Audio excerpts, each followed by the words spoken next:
Yo, yo, yo, welcome to Arboria. This is a jungle encased coaster. It's a launched 2-lap inverted track type. It's the first full themed ride that I've ever done, and I couldn't be more proud of it. And I wanted to give a big thanks to everybody who joined me on Twitch and helped me develop this with their ideas. Let me know your thoughts on Arboria in the comments down below, and of course if you enjoyed the video, give it a like and consider subscribing to the channel. We've got a lot more Planet Coaster goodness in the future, but for now, let's jump into this jungle.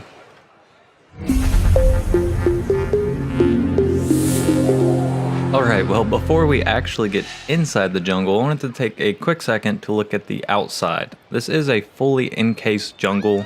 I did this because I feel like this will give it a really good chance of fitting in with any of your parks as a themed area. And I've also included some points on the outside where you could get little glimpses of the coaster, but all in all, the whole thing is pretty well hidden inside the jungle, giving it that mystery feel.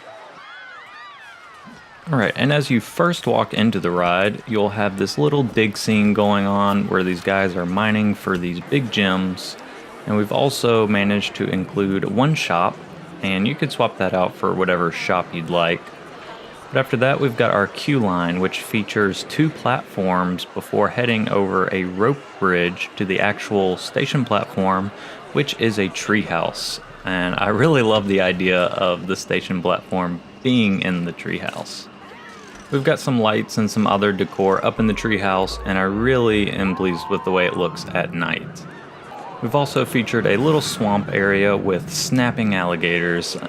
We've also got a broken up rope bridge that kind of goes between where the cross of the track happens. All in all, the jungle is very dense. I didn't want to go like extreme because the part count's getting up there, and with all the flora, that really can hurt your frames. And speaking of, this is a fairly taxing area, so just be aware of that.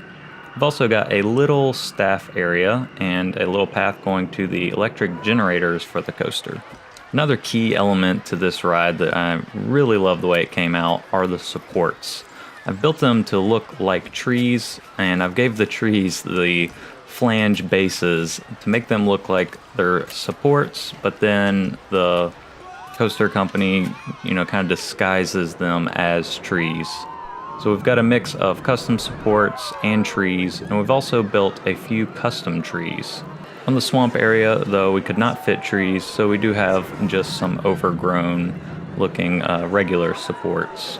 And then for the treehouse, we've kept the same sort of pieces that we used for the regular support, but we've swapped them with beams instead of metal, just to give it more of a treehouse look.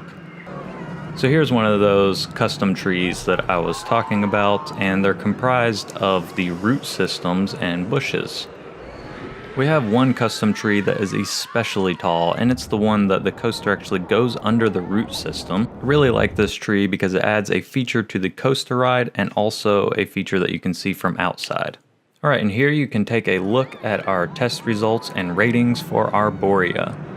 And that wraps up the tour of Arboria. All that's left is to ride this thing.